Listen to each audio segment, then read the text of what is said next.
Ladies and gentlemen, up next on stage we have the final match of the event, the Pokemon Video Game Masters Division Finals!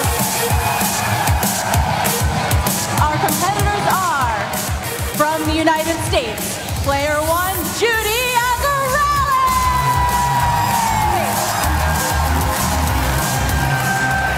Versus Player 2, from Korea,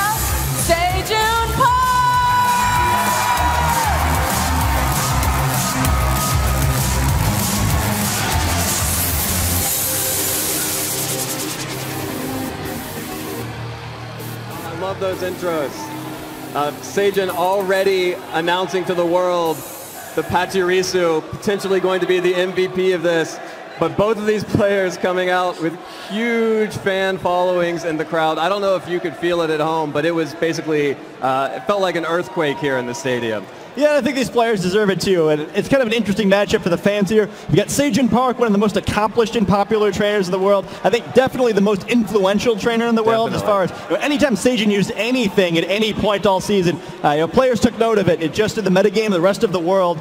So someone who has a huge following here, but he definitely deserves. On the other hand, you've got Jeudy here. Everyone loves the underdog story, and as the American here playing in the capital of the United States here, Washington, D.C., certainly expect that a lot of the home crowd will be on his side.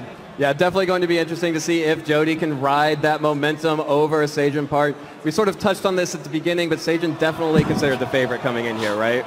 Yeah, I think so. I mean, the Pachirisu falling over there may be ominous things to come, but ominous early warning. I think Seijun's definitely the favorite here, though. I mean, he's certainly got the experience. It's hard to argue against him here, and I think that's some of the fun of this matchup. Whenever you go into a match like this with one really accomplished player, you expect him to come out on top, but we've seen all weekend that's not always what happens. A lot of the players who did very well at past World Championships had really tough runs here. Both the previous World Champions were eliminated pretty quickly here, so just because he's the favorite doesn't mean he'll come out on top. However, I do think that there's a reason most of the community would say he's the most deserving player who's never won a World Championship before. It'd be a very tough opponent for Jeudy to kind of try to come on top of here. But Jody's come so far for a reason. He really came with a big breakout performance in the United States National Tournament, making the top 8 there. I was very close to moving on and doing so well here. It's a sign that 2 tournaments in a row like that with such fierce competition, he's probably for real, right? He's going to keep doing this in tournaments. So even though he hasn't quite built that legacy yet, every win is someone's first big one. And Seijun might have to be careful that he's not on the wrong side of one here. Yeah, I mean, sometimes Pokemon's all about momentum and when you get hot. And if Jeudy has just started getting hot at Nationals and he's carried it through to Worlds, that's the exact right time to do so. Yeah, I don't think anyone was expecting Seijun to lose the 2011 World Championship Finals for the senior division either, but Seijun did get the second place trophy that time. So we'll have to see here if Seijun will be able to do what he couldn't do the first time and get that first World Championships for him. All right, we are jumping right into team preview. On your screen, you're seeing Seijun Park from Korea's team. Lead slot, Pachirisu, Gothitelle, Gardevoir, Gyarados, Talonflame, and Garchomp. Pachirisu chants already starting in the crowd. Up against Jeudy Azzarelli off screen, he's running a Tyranitar, a Charizard, Salamence, Garchomp, Lucario, and Mow Rotom. And it's going to be an explosive battle. Absolutely. We've got a really fascinating matchup here. We see the players getting into it quickly here. I think on Seijun's side, that Gardevoir, which we didn't see the last time he was on stream, is likely going to be a big deal here. There's 3 Pokemon in Jody's team that are weak to Fairy type attacks. There's not a single Pokemon in his team that resists both Fairy and Psychic type, so should be a good matchup for the Gardevoir. We did see also Seijun using that Mega Gyarados previously. That Mow Rotom Jody's using that we haven't seen all season. Very good against Gyarados. It's the only Rotom that's neither weak to that Earthquake and resistant to that water type attack. So it should help him out a little bit here if he's choosing to use it. Also a good matchup for that Tyranitar and that Garchomp offensively for Jeudy, though he's going to be very careful to avoid the support Pokemon in Seijun's team with Pachirisu and Gothitelle. Right, and just as you mentioned, that Gardevoir on the stage alongside alongside that Garchomp, up against Jody's Tyranitar and Charizard leads. And let's just go one more time. The first turn of the first battle. Let's hear it one more time for Jeudy and Seijun here in the studio. Interesting leads here from Jeudy. Leads both of his potential weather setters here up against that Gardevoir and the Garchomp. Yeah, this is definitely one matchup that will come down to a weather war. Jeudy's probably going to have a preference between which one of the two he wants up, but without a competing weather here, he can afford to be a little bit more careful. Or he's a little bit less careful. Yeah. What he does need to be careful about is Gothitelle switching it at an inopportune time here, especially with a couple choice Pokemon on his team. He's going to be really careful about what he lets it do. We do see a Protect coming out from that Charizard immediately, but Moonblast from Gardevoir gets the super effective attack onto Tyranitar, but it is going to fire back with a Stone Edge, getting a whole lot of damage there. Rock Slide from Garchomp is going to be avoided by Charizard thanks to that Protect. Deal a little bit of damage to that Tyranitar, enough to put it into Moonblast KO range. Sandstorm not quite enough to get the KO onto Gardevoir there. Creates a complicated decision here for Sagen. Gardevoir with one tick of sand, going to be able to knock it out now. Do you withdraw the Gardevoir? Because on Jeudy's end, he's kind of in a difficult situation also. If he wants to leave this Charizard in, he has to Mega Evolve it, most likely, which would negate that sand. So both sides have some things to consider here. Tyranitar has to be careful since it'd be knocked out by another Moonblast with that faster Gardevoir. Both Pokemon showing their choice scarves there. They have to both be careful on this turn, but I wouldn't be surprised to see one of the two of them take a risk. This is going to be a matchup where they both have a lot of very offensive Pokemon, and there's going to be a lot of high-risk maneuvers. Whichever one of them is going to get the most cheap attacks there when opponents not expecting it is probably going to come out with the win here. And it looks like Jeudy is going to switch out that Tyranitar for Mow Rotom. Double switching, does not like the matchup from either of his Pokemon in favor of that Salamence now. Is going to be able to intimidate the opposing Garchomp, but Gardevoir is not going to be too worried about that. The Moonblast is going to come back out from that Gardevoir onto Mow Rotom this time, dealing some more great damage there, as Dragon Claw from Garchomp is going to be used on that Salamence. The berry is going to help and deal just a very little bit amount of damage there thanks to that Happen Berry. And the stand is going to be able to get the KO on Gardevoir right there at the end. So Jeudy Azzarelli taking the first Pokemon knockout. Yeah, Sagen choosing to make a sacrifice there. Likely he expected that to happen there, judging by the way he played out that turn. We just see the Citrus Berry activating for Rotom there, healing up there to get Jeudy in a little better board position there with higher health Pokemon in both of his slots. He does get the early lead there, which is a big deal. I think removing that Gardevoir is a big deal. I mentioned previously that there are a lot of Pokemon on his side of the field that are weak to Moonblast. He's brought at least 2 of them, so he really doesn't want to have to deal with that for long periods of time. I think that letting it go so early is dangerous unless Sage's got a great plan here for how he wants to deal with the situation without it, because if he was able to get 3 or 4 Moonblasts off, it's very likely Sage would win the game there. So huge start for Jeudy to get rid of it. Yeah, and we do see the Pachirisu on the field, and the crowd goes crazy as soon as Pachirisu makes it out. Interesting choice to bring in. Pachirisu is a very disruptive Pokemon, of course able to abuse that Follow Me ability to redirect any attacks towards it, and a bevy of other support options as well. Yeah, the Follow Me here is an interesting option. In this matchup, it's not going to be able to do too much with its Volt Absorb, but it will be a little frustrating against Rotom if it's out against Gyarados later. Well, it won't be able to use that Thunderbolt in fear of just healing the Pachirisu. And Salamence does not want to stay on the field, scared away from that Pachirisu. Switches out for Tyranitar. That Follow Me is going to come out from the Pachirisu. We will see the Rock Slide from Garchomp. Tyranitar avoids it, but will be able to connect with Rotom to deal some damage there. Very bulky Rotom, as you can see, and Leaf Storm coming out onto Pachirisu. The poor little squirrel only takes about 50% from that and eats its Citrus Berry to heal right back up, while Rotom has lost a lot of special attack and a lot of offensive power from it. Yeah, it's impressive how bulky that little Pachirisu is. You look at it just out there as a little tiny squirrel thing. You don't really expect it to be very bulky, but it takes almost nothing from that Leaf Storm. You have to exaggerate. You can't exaggerate, rather, how powerful that is. It's the same power as a Draco Meteor and just nothing, Rotom definitely not as powerful, especially as some of the dragons, as far as putting those attacks out. But, the metagame lives in fear of overheat from Mow Rotom's brother, Rotom Heat. It's the same base power. And we do see Garchomp's going to protect, letting Pachirisu do everything. Oh, the correct prediction there. The Nuzzle from Pachirisu going to be able to get the damage and paralysis onto that Tyranitar. That Scarf Tyranitar is now worthless. Now it's paralyzed. Huge protects coming out from Sagen, blocking both the Ice Punch and the Will-O-Wisp and getting the paralysis on that Scarf Tyranitar. Yeah, excellent play there. He probably noticed the Cherish Ball previously, knowing that this Tyranitar is from that promotion. only way you can get Ice Punch. So also notice there's no egg moves on this Tyranitar, so he gets some useful information there, and also makes a fantastic play by slowing it down.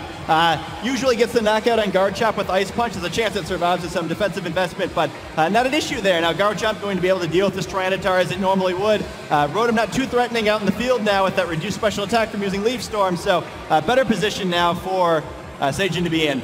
And Pachirisu is going to redirect all targets. I'm pretty sure Jeudy would want to get that off the field right now anyway.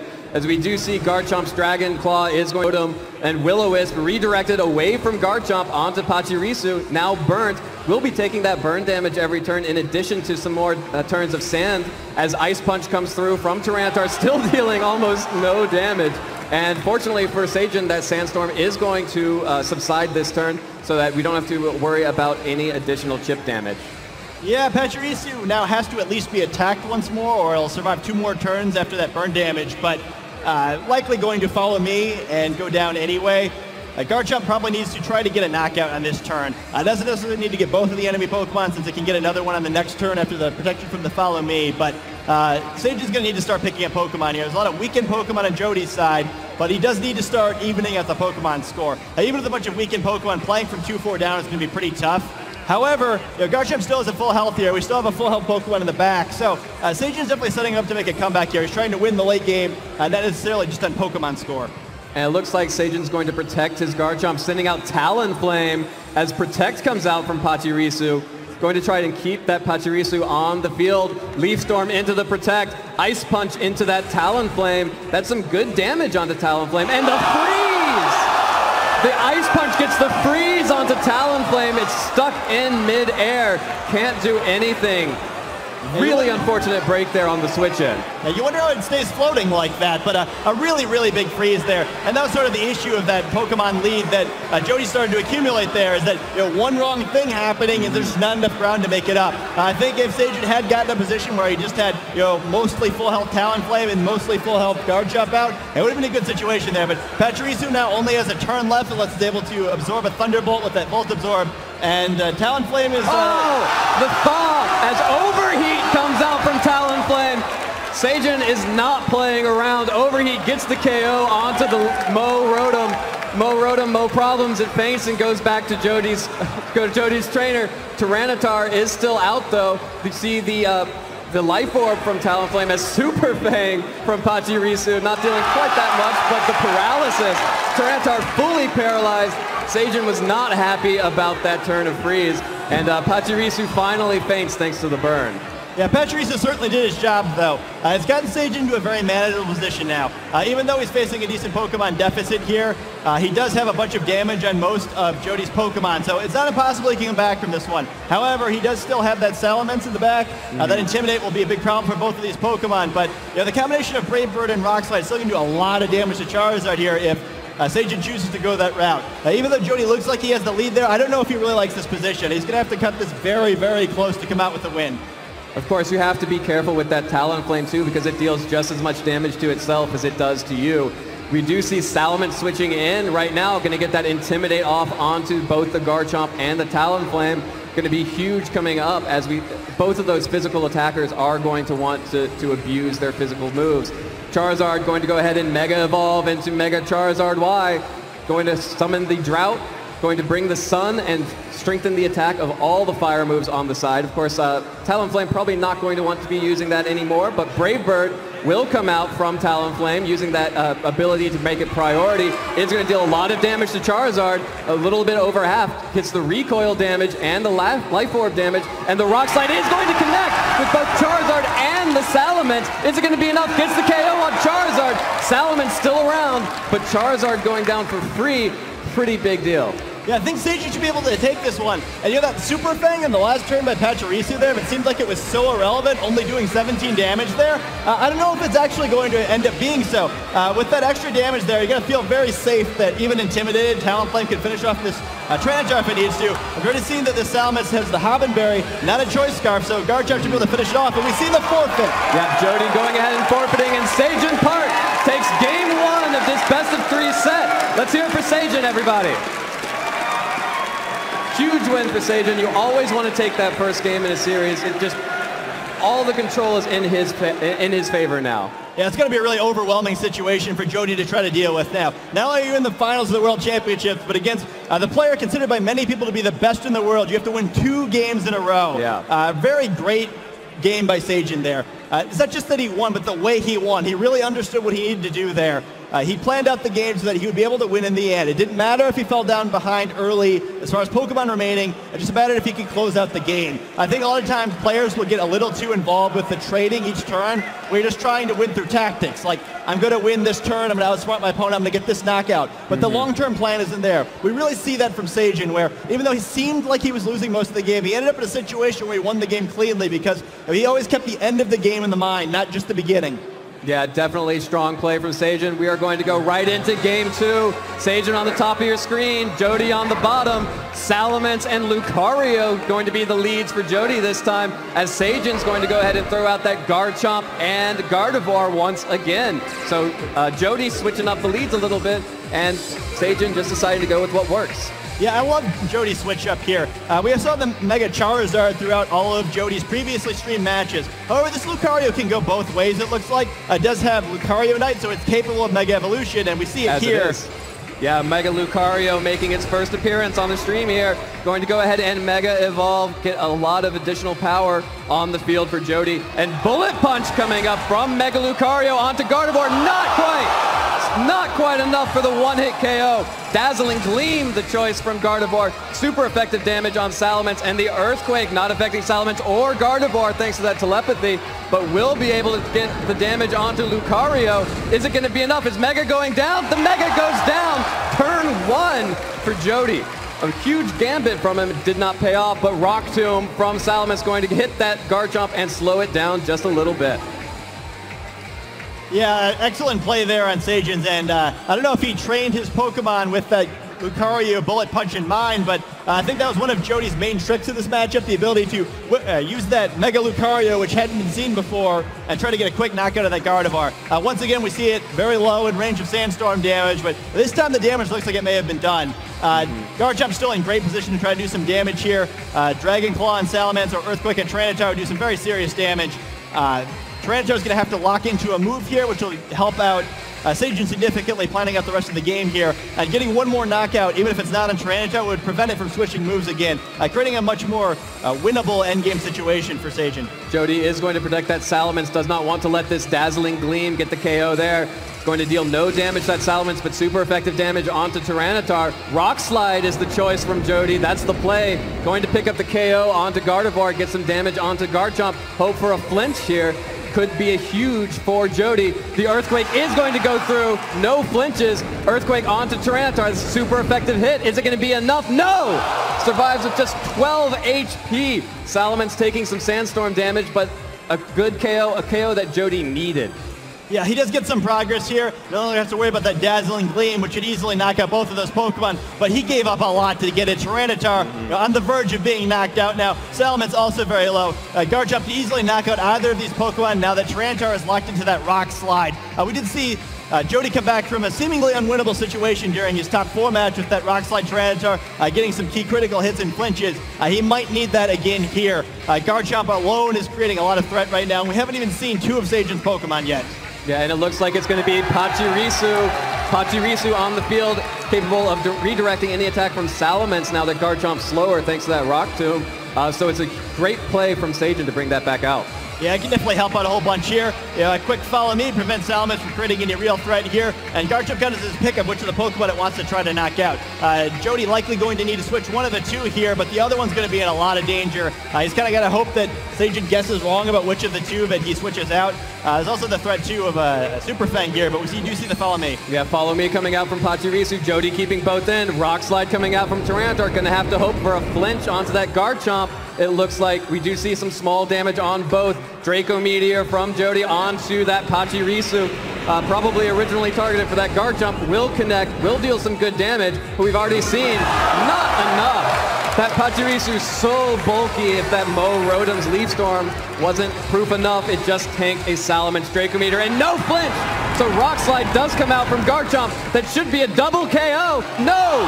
2 HP from Salamence, but fortunately, we'll have to see, will the sand stick around? Yes, one more turn of sand does pick up the KO on Salamence. So double KO for Sagen that turn. Yeah, this game he does get the Pokemon lead. A big 3-1 advantage now. He still has his redirection available with Pachirisu here, so hard to imagine anything Jeudy can do here. I never thought I'd see the day where Pachirisu was a world champion, but it looks like we're on the verge of it here. Yeah, and it looks like Mow Rotom is going to be Jody's last hope to keep the world safe from world champion Pachirisu. But up against a Garchomp and the Pachirisu. Pachirisu, of course, could take one for the team, use that follow me to redirect any attacks from the Mow Rotom, but instead, Pachirisu is not going to do any of that. It's going right on the offensive. Super Fang going to take away half of Mow Rotom's health. Dragon Claw right back after a critical hit! A critical hit, and Sagen Park takes down Mow Rotom, and Sagen Park is your 2014 Pokemon World Video Game Champion in the Masters Division. The crowd is on their feet. Let's hear it for Sagen, everybody. You see Sagen's react there.